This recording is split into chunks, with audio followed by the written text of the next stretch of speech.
America में होगी पुरुषों के स्पर्म की रेस। 40 मिनट में पता लगेगा कौन कितना दमदार। नमक से खाना तो दुनिया बनाती है, चीन ने बना डाला परमाणु बम। अमेरिकी सुप्रीम कोर्ट में चमक रहा हार्वर्ड, ट्रंप का फीका पड़ा रुतबा। किस्मत भी नहीं दे रही ताइवान का साथ, हो गए दो कांड। मार मार कर जबरदस्ती अपने देश से लोगों को भगा रहा पाकिस्तान। नमस्कार, मैं शालिनी और आप देख रहे हैं द न्यूज 15। स्वागत है आपका हमारे खास प्रोग्राम दुनिया के हालचाल में। चलिए नजर डालते हैं इन बड़ी खबरों पर विस्तार से। दुनिया की पहली स्पर्म रेस का आयोजन 25 अप्रैल 2025 को अमेरिका के लॉस एंजलिस में होने जा रहा है। यह अनोखा इवेंट हॉलीवुड पैलेडियम में होगा, जहां दो असली स्पर्म एक खास 20 सेंटीमीटर लंबे माइक्रोस्कोपिक ट्रैक पर दौड़ लगाएंगे। यह ट्रैक महिलाओं की प्रजनन प्रणाली की तरह डिजाइन किया गया है।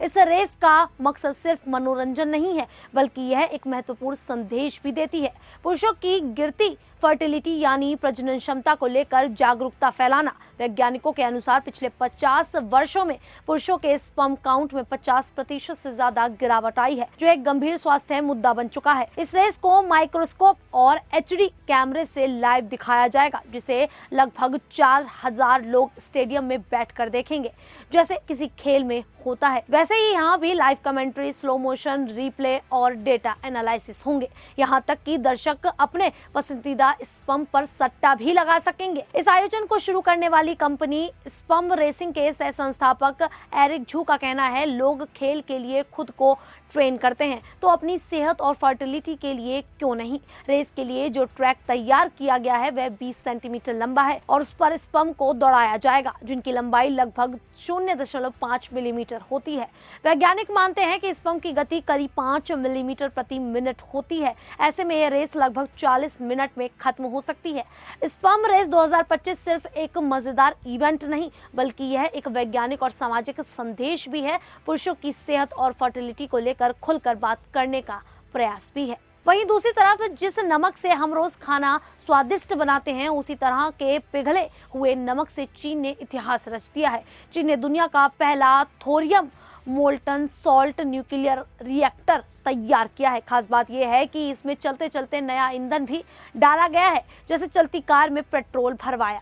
न्यूक्लियर टेक्नोलॉजी में यह पहली बार हुआ है। यह रिएक्टर चीन के गोबी रेगिस्तान के किनारे बना है। आकार में छोटा है लेकिन बहुत ताकतवर। यह 2 मेगावाट की थर्मल एनर्जी बनाता है। इसमें आम रिएक्टर की तरह यूरेनियम नहीं, बल्कि थोरियम नाम की धातु इस्तेमाल होती है। थोरियम धरती में खूब मिलता है और यूरेनियम की तुलना में कम खतरनाक होता है।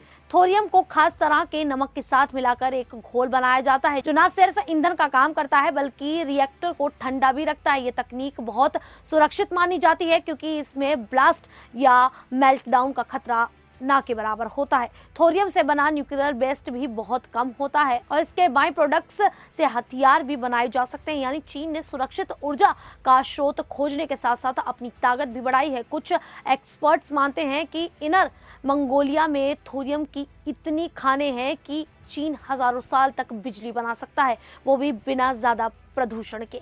ये कोई नई तकनीक नहीं है। अमेरिका ने 1960 के दशक में इस पर काम शुरू किया था, लेकिन बाद में इसे छोड़ दिया।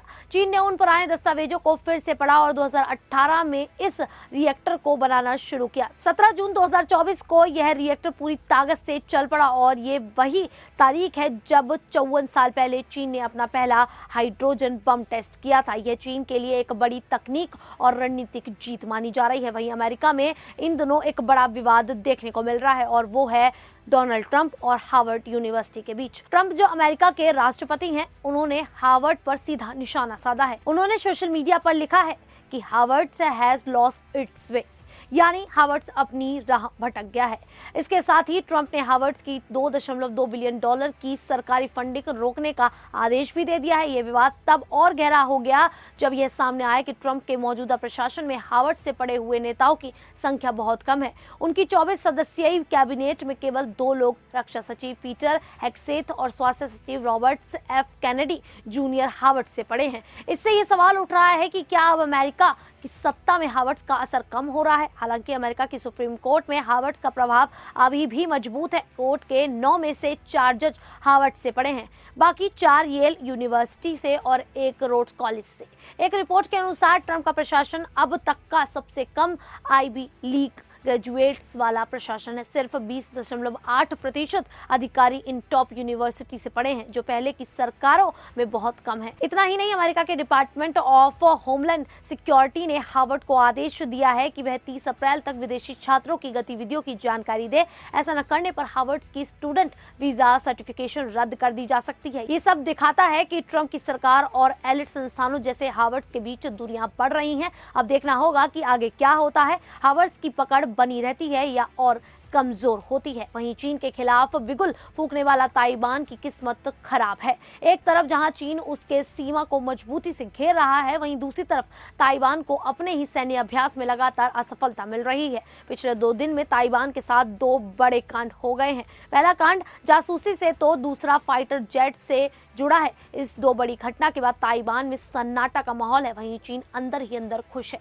टकराव के बीच चीन ने ताइवान को पूरी तरह से घेर लिया है। मैप से जो खुलासा हुआ है उसके मुताबिक चीन ने गुआदोंग द्वीप के पास बीच समंदर में 6 परमाणु पनडुब्बी को तैनात कर दिया है। इन पनडुब्बियों के सहारे चीन ताइवान को नक्शे से मिटा पाने में सक्षम है। इसके अलावा चीन ने प्रशांत महासागर में 3000 किलोमीटर तक की घेराबंदी कर दी है। इससे अमेरिका आसानी से ताइवान तक अपना हथियार नहीं पहुंचा पाएगा। यानी अगर ताइवान पर चीन हमला करता है तो अमेरिका कुछ न कर पाने की स्थिति में होगा। चीन का कहना है कि ताइवान को अमेरिका किसी भी स्थिति में नहीं बचा पाएगा। ताइवान को 2 दिन में 2 बड़े झटके लगे हैं। पहला झटका उसे तब लगा जब उसके खुफिया एजेंसी को यह पता चला कि सेना के शीर्ष पदों पर 62 चीनी नागरिक तैनात हैं। गुरुवार को इन 62 चीनी सैनिकों की पहचान की गई। ताइवान की सरकार अभी यह जांच कर रही है कि आखिर इन सैनिकों की तैनाती का मकसद क्या था। ताइवान के राष्ट्रपति का कहना है कि हम यह भी पता लगाने के लिए तैयार हैं कि आखिर ताइवान की सेना में और कितने चीनी हैं। दूसरा झटका शुक्रवार को तब लगा जब उसके रनवे पर मिराज फाइटर जेट उड़ान नहीं भर पाया। रक्षा जानकारों का कहना है कि टेक्निकल प्रॉब्लम्स की वजह से मिराज उड़ नहीं पाया। ताइवान के पास 62 मिराज हैं। मिराज को ताइवान ने फ्रांस से खरीदा था। 1997 में सभी को अपने सैन्य बेड़े में ताइवान ने शामिल किया था। वहीं पाकिस्तान ने अफगान शरणार्थियों को जबरन वापस भेजने की प्रक्रिया तेज कर दी है। 31 मार्च की तय समय सीमा खत्म होने के बाद भी यह काम लगातार जारी है। तोरखम बॉर्डर के जरिए अब तक 2239 से ज्यादा अफगानों को वापस अफगानिस्तान भेजा जा चुका है। खैबर के डिप्टी कमिश्नर बिलाल शहीद ने बताया कि ये लोग पंजाब और खैबर पख्तूनख्वा के अलग अलग इलाकों में रह रहे थे। इन लोगों को ट्रांजिट कैंप में लाया गया। इसमें से 894 लोगों के पास कोई दस्तावेज नहीं थे, जबकि 646 लोगों के पास अफगान सिटीजनशिप कार्ड थे। इसके अलावा 209 अफगानों को सीधे पंजाब और पोक से तोरखम बॉर्डर लाया गया। इसी बीच अफगानिस्तान के उद्योग और व्यापार मंत्री नूरुद्दीन अजीजी पाकिस्तान पहुंचे। उन्होंने पाकिस्तान सरकार से बातचीत की जरूरत बताई ताकि शरणार्थियों की वापसी स्वैच्छिक और सम्मानजनक तरीके से हो सके। उन्होंने कहा कि इस प्रक्रिया में UNHCR के बनाए नियमों का पालन होना चाहिए। अफगान मीडिया के अनुसार पाकिस्तान से लौटे कई लोगों की हालत बहुत खराब है। टोलो न्यूज से बात करते हुए एक प्रवासी मोहम्मद नबी ने बताया, हमारे पास अब न घर है न जमीन, हमारे सारे सामान वहीं छूट गए, हमें सबसे पहले रहने की जगह चाहिए। कई शरणार्थियों ने यह भी बताया कि वापसी के दौरान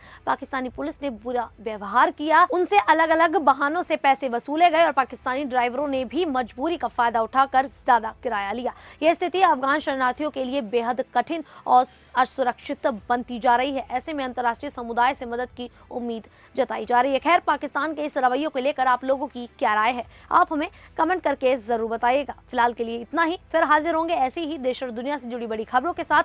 तब तक के लिए देखते रहिए द न्यूज़ 15।